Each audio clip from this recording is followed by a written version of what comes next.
All right.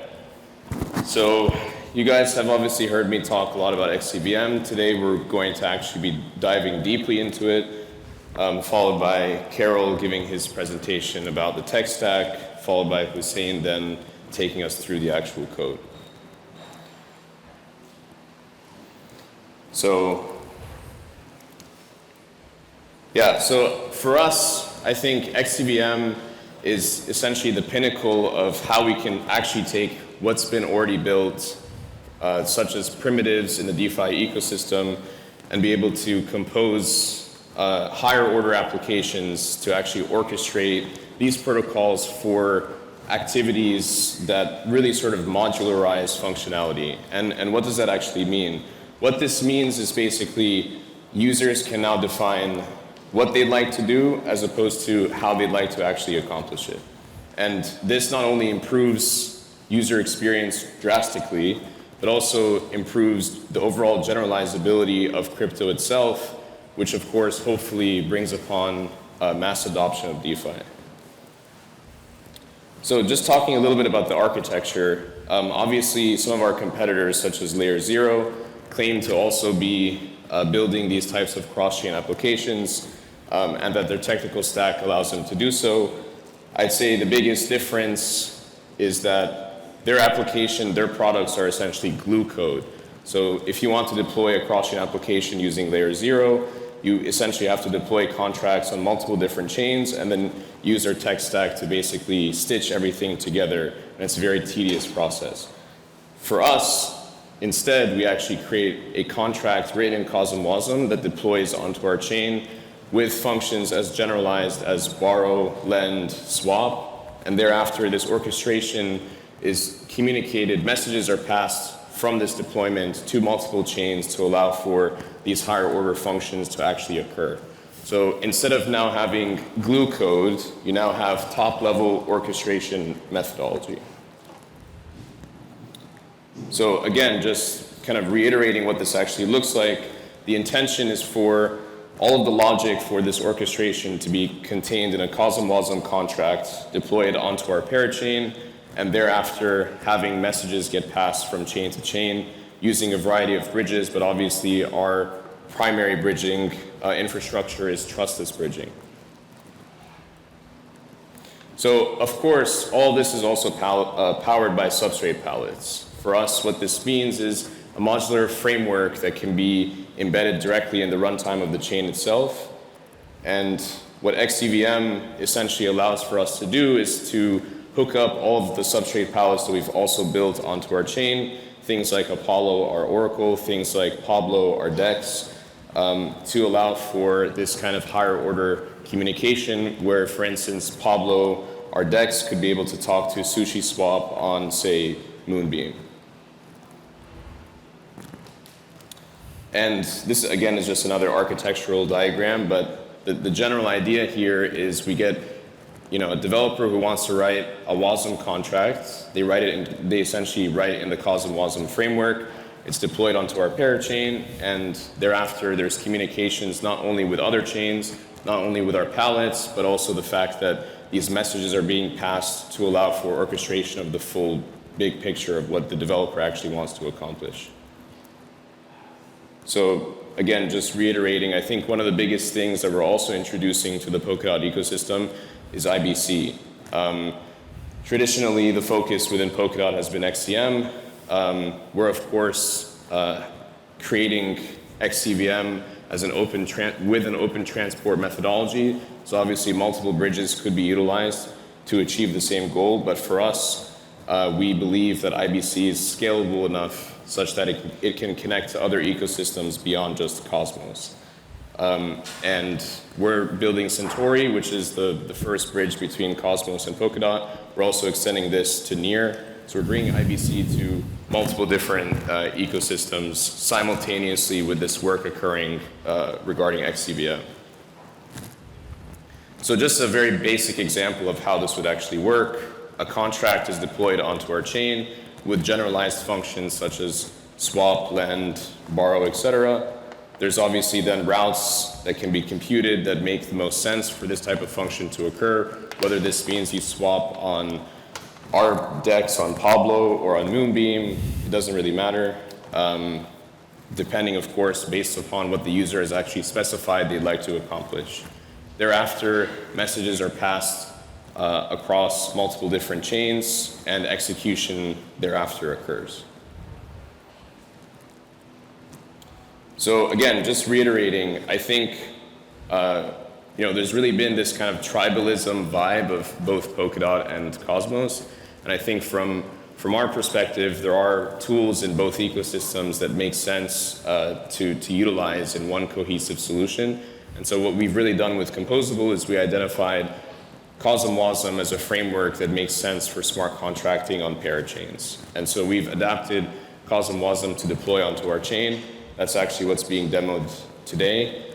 And additionally, because CosmWasm is already sort of built to interface with IBC, we're also bringing IBC to the ecosystem as well. So we really are trying to bridge these two ecosystems, take the best parts of both, and create this cohesive, generalizable infrastructure that allows for smart contracting on multiple different chains.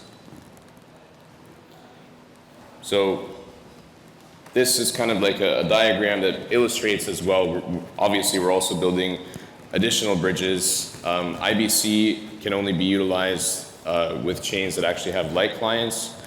So we're also working on Mosaic infrastructure to allow for communication with bridges with chains that don't have light clients. And our intention is to make Xcvm generalizable such that any bridge can be able to plug into it, and then the user basically can specify what level of trustlessness they're interested in, speed, efficiency, cost, etc. So I think the biggest thing that will need to happen for adoption of this type of technology is this sort of change in the mindset of a developer, right? I think what's really interesting about the Polkadot ecosystem is we've talked a lot about how can we create cross-chain applications, how can we have interesting use cases of Xcvm to do X, Y, Z. And we haven't really seen examples of those applications yet, and I feel like Xcvm essentially takes this a step further and loops in multiple ecosystems to also accomplish this at the same time.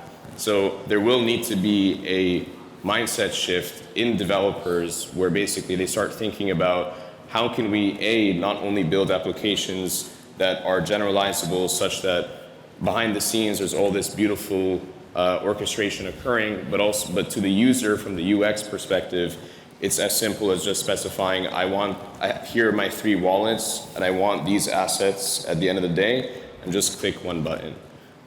This obviously is a paradigm shift from what we're used to in DeFi. So putting this all together, what we then have is kind of one unified tech stack. We obviously have the applications built on Xcvm. We then have Xcvm itself, the routing layer for the route creation of these generalizable functions, the transport layer, IBC, Xcvm, and other bridges, and of course the infrastructure layer, our parachains.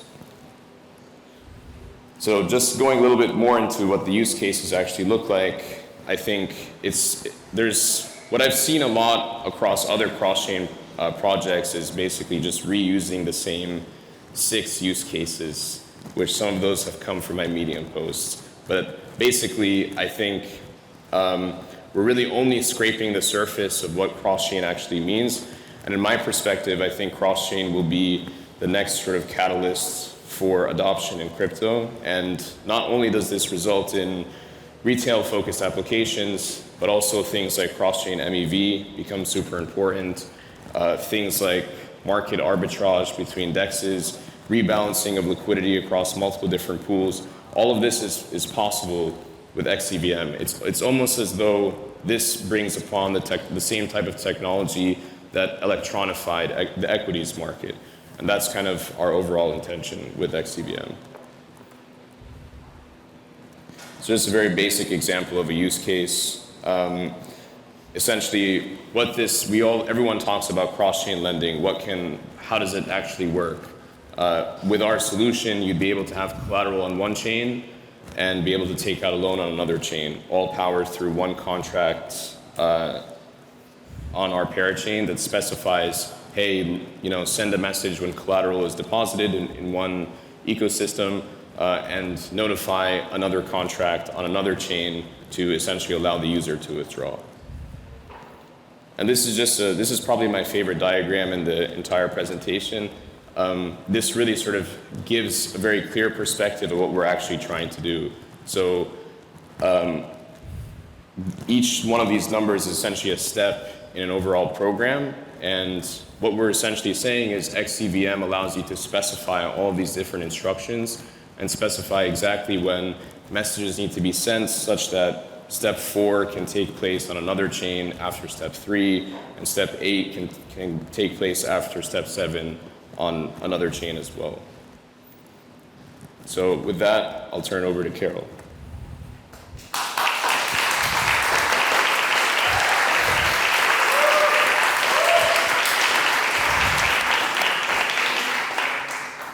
Hey everyone, I'm Karel, Composable CTO.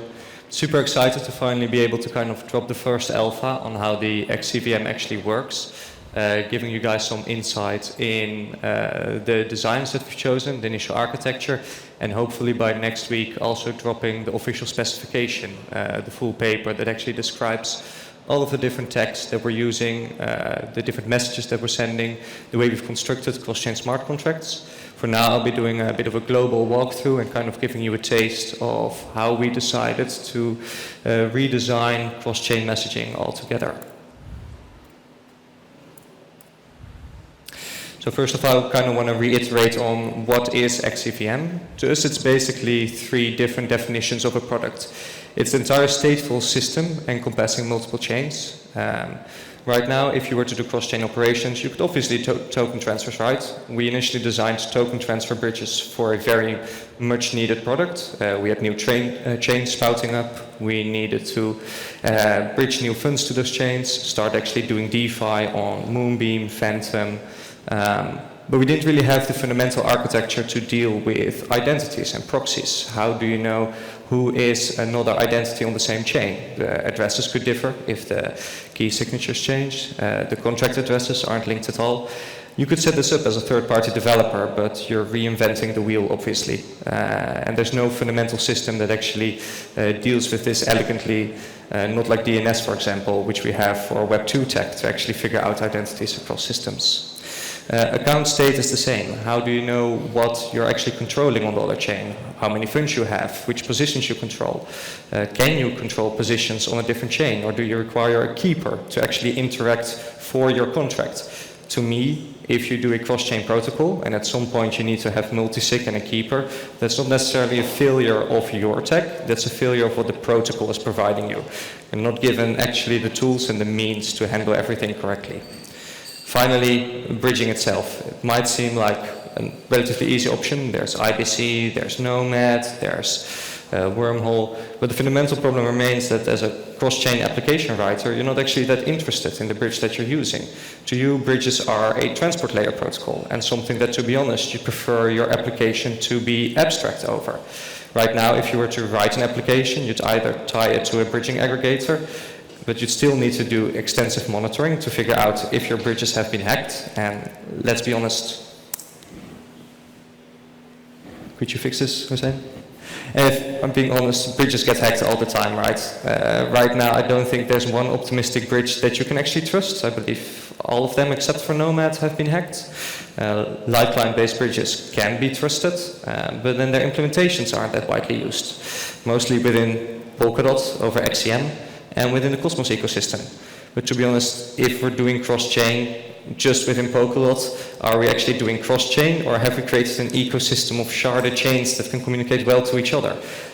What we really need is one system that can actually interact with Cosmos, Polkadot, Near, for example, which is also Lifeline compatible, and all of the other chains that fundamentally can be bridged in a fully trustless and secure way. The second definition of Xcvm. It's an application-level messaging protocol. What bridges should be to applications is UDP to gRPC. For those unfamiliar with these terms, UDP and TCP are the very fundamental protocols that are used for communication across the internet. UDP is the faster variant, but doesn't guarantee correct message delivery, while TCP does guarantee authenticity and correct message delivery in order. gRPC is a tag by Google that's probably very often used by many developers here if they've any cloud experience whatsoever. It's completely abstract over the underlying protocol, and that's, to be honest, for the last 20 years how we've designed tech. We've separated out the different layers and decided that actually communicating with an application is an entirely different objective from sending the data to the application itself. We haven't done that so far for cross-chain yet. In Polkadot a bit better. Xcvm is a very nice spec.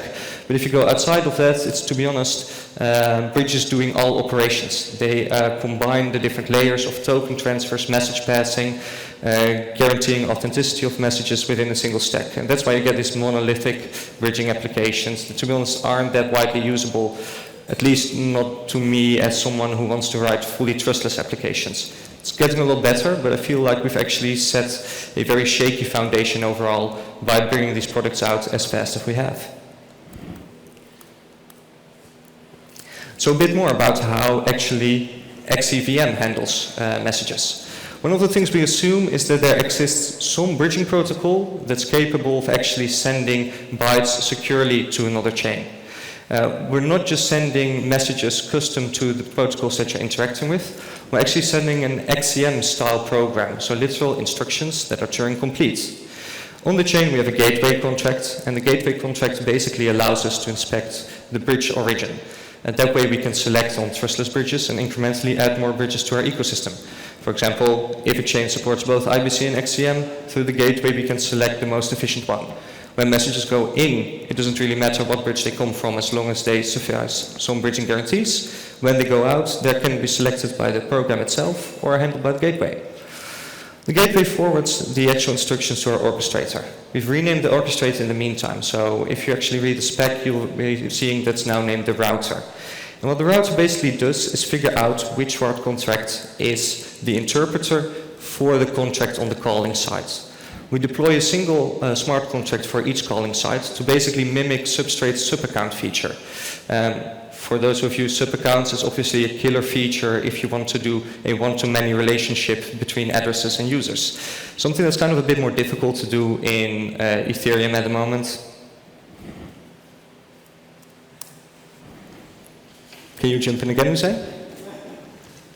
Something's obviously a little bit more difficult to do in Ethereum at the moment. Basically, the only way to really solve that is to deploy a new contract to generate a completely new address that can be used by the user. The alternative method to this would basically be to create a very monolithic orchestrator interpreter layer where you keep track of all the states of your users. But then you're falling back in the same pitfall where you're constantly needing to support new DeFi protocols. Obviously, we could create a mapping of Uniswap LP positions, and then through messages you could manage multiple Uniswap LP positions. But now you want to add the next protocol and the next and the next. And you definitely cannot scale like this way because at some point you need this layer to actually be stable and no longer need to add it to this. Our solution to that is actually deploying a contract on the opposite side that the contract can delegate calls to. You still need to fix it, to say. It's not the computer. Oh, it's on the back side. Yeah. Right, let me then continue. No problem, no problem. So basically the final step, if you guys have at least a 10-second attention span, I hope. There we go. Is that we reach the Xcvm Interpreter instance itself. For each contract, we have an interpreter instance that gets the original program passed and then starts looping through all of the instructions, executing them, the same as Xcvm does. This is actually a really powerful programming model and, in my opinion, way more powerful than IBC has implemented so far. First of all, this means that you can actually batch messages together or do complicated conditional logic. The alternative would be for your contract to dispatch multiple messages, check their return values, and continue executing from there. You can break in this program, you can exit early, you can even dispatch new programs and send one back to your gateway and then to IBC. You could hop into a third bridge or a third layer and do a multi-hop route with complicated execution, a fourth, a fifth. All of that is, to be honest, quite easily achievable. Now, how we actually handle these messages. So our spec is still quite limited. We've chosen to keep it to 3 message types so far. But to be honest with that, you can actually express about 90% of all cross-chain functionality that you want to do. The small set of instructions express a wide variety of logic, and not only that, with the instructions that we have so far, Xcvm programs are technically Turing complete. It's not that the full third-party experience that we'd like, but if you go by the pure CS definitions, you can loop infinitely and then you've got your Turing completeness. Right now we support these 3 calls. The first one is transfer, and transfer is a local transfer on the chain itself. In the case of your substrate chain, this could be a native call if you're using the multi-tokens palette or your own custom palette or ML assets palette from Parity. If you're on Ethereum, this could either be the ERC20 transfer or transferring native Ethereum, or if you're in Cosmos, CW20. The reason we abstract over this is because you might want to interact with the protocol where you're not aware of what the actual ecosystem is. You know that it has access to assets, which are transferable, but you don't care about the actual underlying implementation of the asset transfership. The next one that we support is the call variant. And for those who've done Xcvm, you should probably be familiar with that, where you encode your extrinsic, send it to the other chain and execute it. In our case, we do exactly the same for smart contracts or for extrinsics. That way you're able to call an OPay contract or a pallet or a Cosmos SDK module. Finally, the spawn one is where the real magic happens, where you can actually recursively spawn another program and hop towards the next chain or call back into your origin chain. The next 2 that we're implementing is query. Query is quite a fundamental feature, I think, because you want to be aware of the state on the other chain. And commit is more of a fun, not a fun gimmick, but a building block that you can nicely use to actually recover from errors and commit a small amount of state. If, for example, you're sending 50 messages to the same chain, and you're fine with checkpointing every 10 messages. For that, obviously, the chain needs to support transactionality. So in Substrate, we can do this quite easily. In Ethereum, we can do this. In Cosmos, this is a bit more difficult for architecture, but it's still quite doable. Now, like I said, Xcvm doesn't just encompass sending messages or actually interpreting them. This is also the wider ecosystem. Name in progress, but Open Transport Protocol is what we're developing right now to actually add third-party bridges without cooperating with Composable in a fully trustless, decentralized manner. It's opt-in by third-party developers using the Xcvm. So if you've got your own bridge and you'd like to use our tech but want to funnel all traffic through your bridge, that's possible. CNS, our name service, is actually used to align names across different chains and add proxies, beneficiaries, so that you can share role-based access control.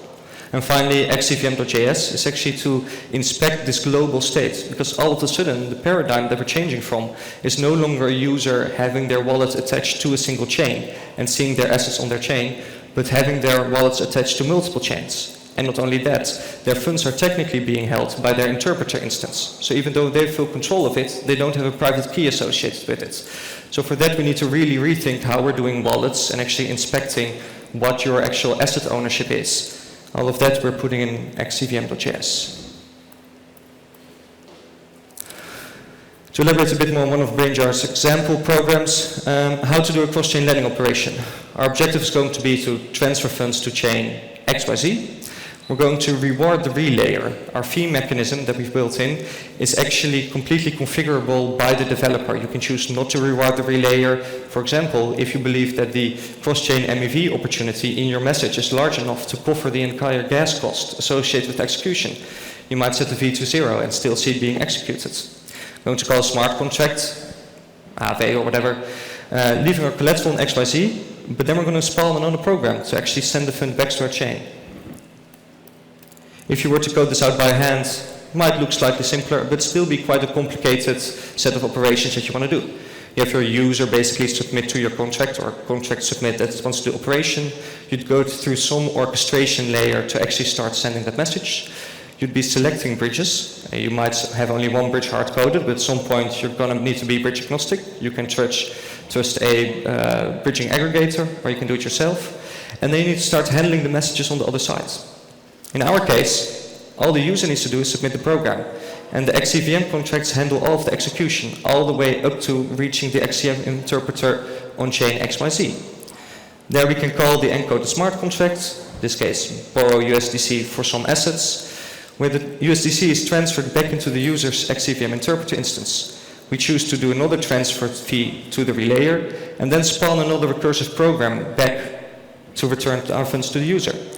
This might seem like quite a complicated operation, but if I were to show the pseudo BNF notation of this, this is how it's expressed in Xcvm opcode. Spawn an instruction to XYZ, passing the bridge security that you're looking for. We're currently using the term deterministic to indicate live-client-based bridges. Could be trustless as well. A nonce, which can actually be used to do one-to-many ownership relations to interpreters. Our nested call instruction. So this bit is being executed on the other chain, calling that contract, which results in the interpreter receiving funds. A transfer, using the magic value relayer, which is currently the account funding the execution cost on this chain, USDC 50 to actually reward the relayer. Could have chosen to actually put it in one more nested call. In that case, the relayer would only receive their fees if it manages to do the full execution and actually get the fund back. We could also split it out, do half in this stage and half in this stage. It's fully customizable. Finally, we transfer the funds back to our accounts using the ratio specifiers that we support, and that ends our total cross-chain lending operation. In this case, all you need to do is write either a Solidity, COSM-WASM, Inc program on a chain that has an Xcvm interpreter instance available, an orchestrator and a bridge, to hack into the system. Technically, there's no need to start out from our chain, but the best architecture is, of course, on our chains. But by using this, you basically unlock Xcvm's potential across all ecosystems. Right now, I hand the stage to my great colleague to actually show you guys an example program that accomplishes something similar.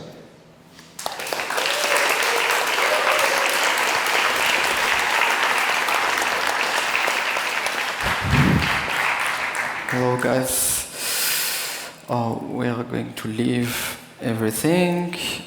And the idea is we are going to try to follow a small Xcvm program that we will trigger from a COSM-WASM contract instantiated in the Composable parachain. So you will see both the instantiation of COSM-WASM contracts on a substrate chain along submitting a transaction that will yield a program, a cross-chain program actually, that will go to Ethereum, do a swap and come back, and then finally exit the funds on the original user who actually triggered the COSM-WASM contract. So to do so, we need to go on the VM demo. The idea is we are going to run the Composable parachain, a simple relayer that will pick up the program that needs to be moved along the chains, and finally look at the events through the block explorer. For the one who is going to be there tomorrow at our hackathon, there will be a more complete example you will be able to check out. Okay. I need to set up some stuff.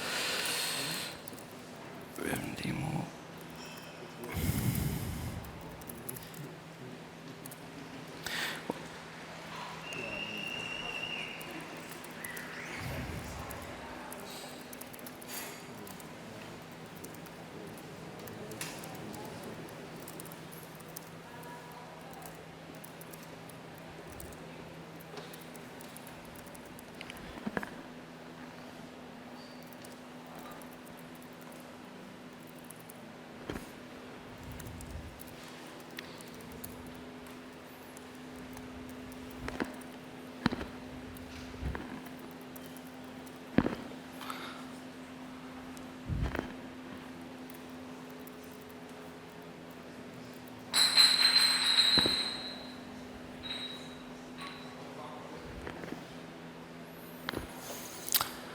All right, so we have the node running. Actually, all the Ethereum contracts that has been deployed, which is a basic Uniswap v2 contract that will allow us to swap on Ethereum. I can also show you probably the COSM-WASM contract we are going to be running. This kind of contract, this contract is a simple template you will be able to use also tomorrow at the hackathon. need to zoom a bit. Does that look good for you guys? Xcvm, SRC, contracts. All right. What we are going to do is to run the transaction along the code, just to wait a bit, because the transaction might take a few seconds, that we need to set up both the relayer and the Xcvm instance, and then submit it, like the actual contract, instantiating the Composable contract and submitting a transaction. Then we will follow through the block explorer the actual evolution of the program across a couple of chains, right? So to do that, I need again to run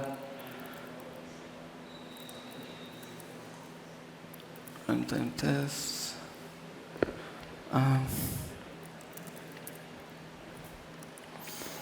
Actually, what we can see right there is the contract itself, which is a basic Composable contract.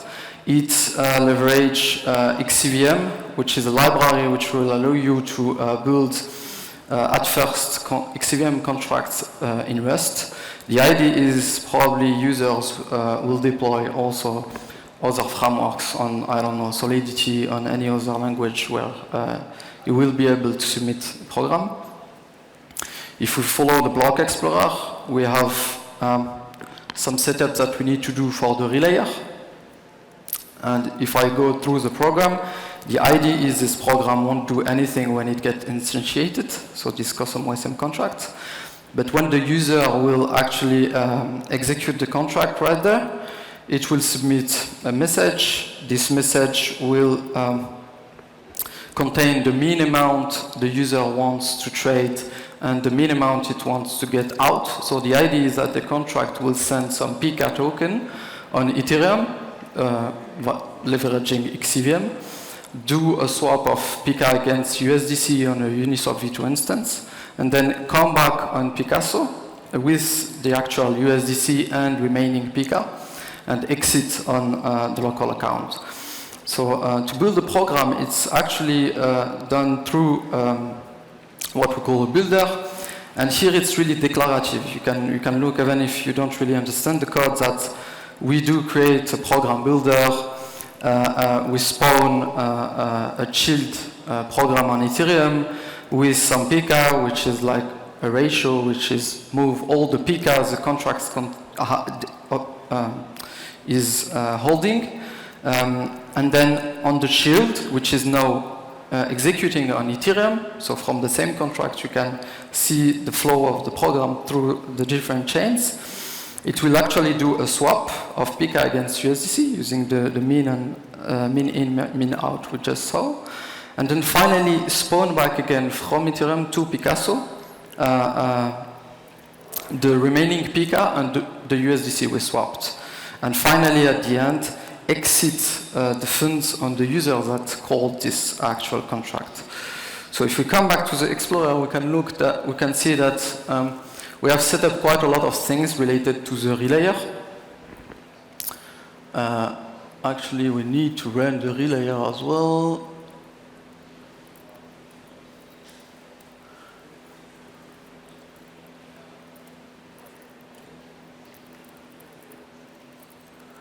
So we will see the full relayer running. This relayer is the screen is cutting. The relayer is waiting for the events to be generated from one chain to the other. We can see that it actually saw some events.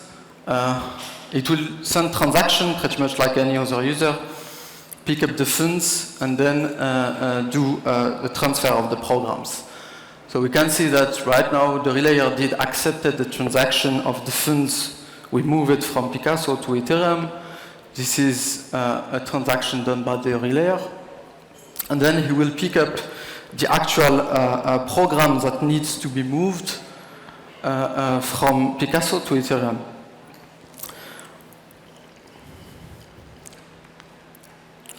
And right now we can see that it did pick up something.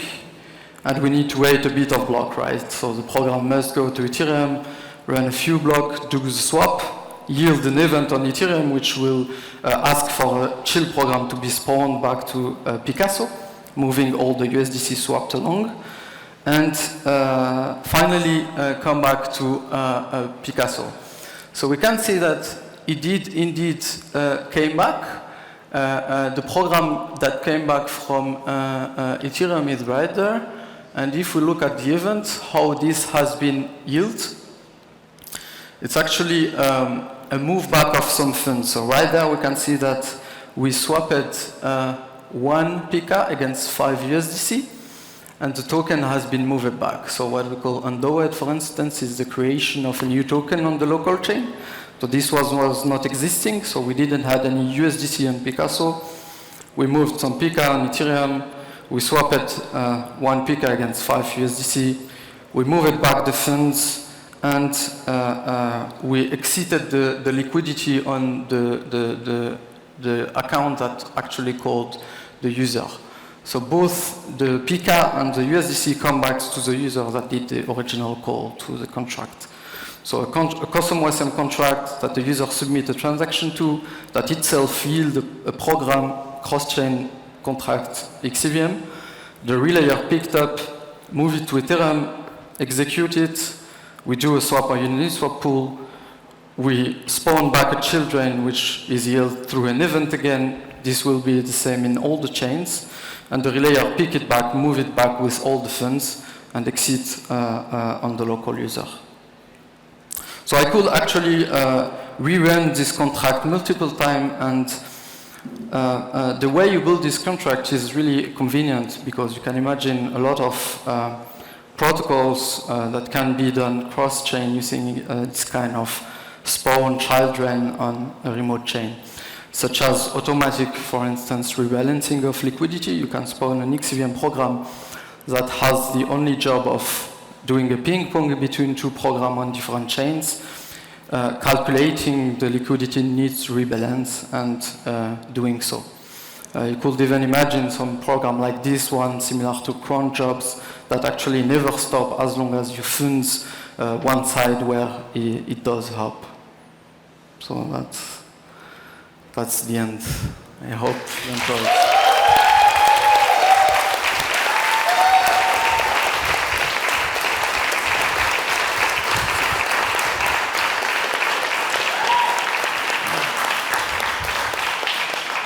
For the one who are interested into hacking this, we have a hackathon tomorrow at unchained.events. You will be able to run this through a local Visual Studio via GitHub's Codespace in a one-click deploy, and build Solidity contract that can be called from a substrate chain. Thank you.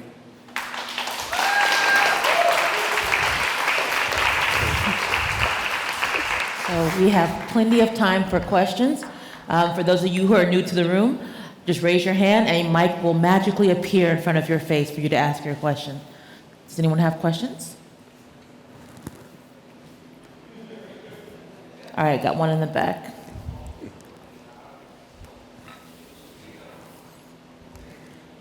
How do we sign up to this hackathon that you mentioned? So you go to, so our event is unchained.events. It's happening tomorrow, actually in Berlin as well. Just sign up and attend. Got one over here on the left, on my left. Yeah, short question, maybe going more into the fundamentals than the implementation details which you just showed. So what you're building is basically a light client bridge which has relayers on both chains. Is that actually what it does? And do you have an implementation then on the Ethereum side or on both sides to check transactions? Actually, it's agnostic of light client-based bridges. You can have multiple entry points into the system. Now we're really betting on Xcvm and IBC. Ethereum is obviously going to be a hard problem, right? Because we're all waiting for ETH 2.0 before you can actually do a proper light client bridge. So if you talk with the Snow4 guys, like that's what they're waiting for before they can finally deploy. Once that's possible, that basically just becomes an alternative bridge. So the gateway selects based on available bridges and routes through that. I think that basically we'll be bridging to near before we're actually bridging to Ethereum, and both are still pretty far away. And for both, you then need changes on the near and on the Ethereum side to be able to implement No, it, you can right? implement it purely in smart contracts once the chain itself actually organizes its blocks in such a way that you can do proof of finalities. So with proof of work chains, it's really difficult to do live clients. You could do basically a probabilistic proof of how final the data is that you have in a live client, but you really want something with a finality gadget. Okay, thanks. Also, we're hiring, so feel free to reach out. We got one down front.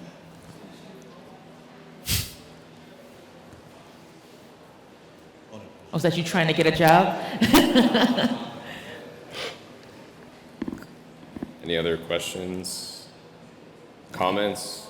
Gripes, groans, or moans? Yeah, so this is a total game changer. What are you guys most excited about in terms of the potential for the future? I think the use cases really are something that people don't necessarily understand because nothing like this really exists.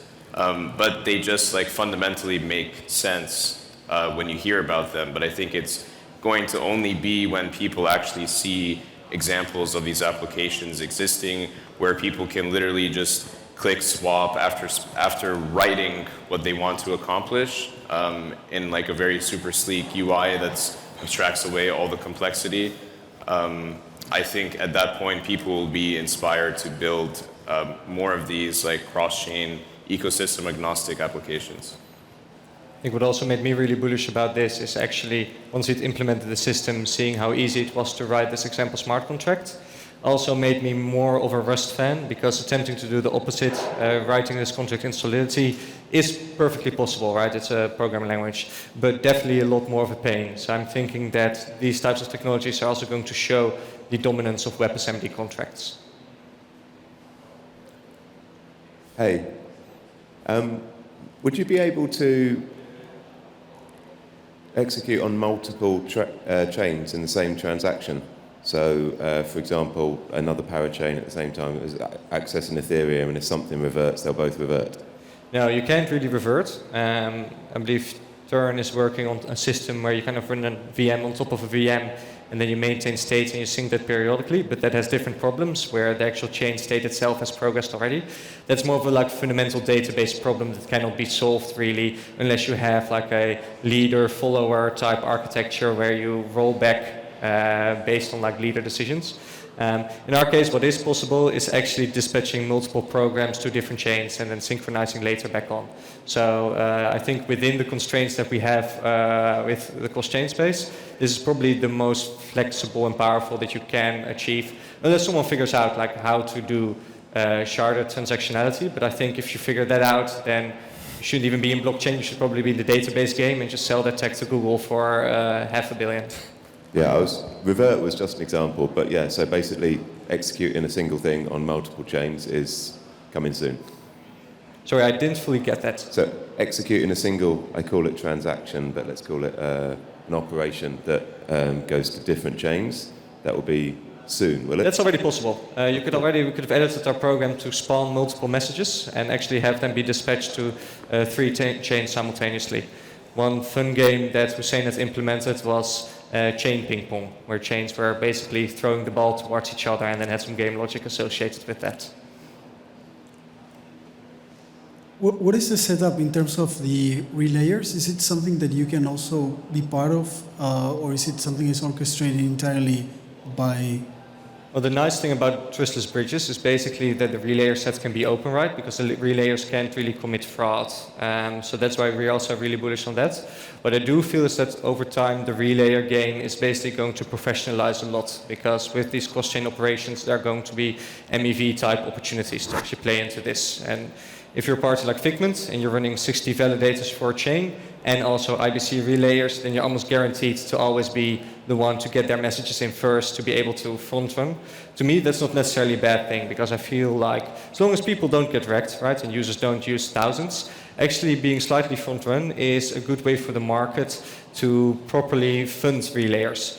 In an ideal world, we wouldn't need to transfer a fee to the relayer at all, and users would basically be able to freely interact with chains and have large institutions fund execution for them. Yeah, I think like there's a big problem in Cosmos where like they don't know how to pay relayers because it's basically like a money sink. This basically introduces a way in which they can actually build entire businesses around running relayers.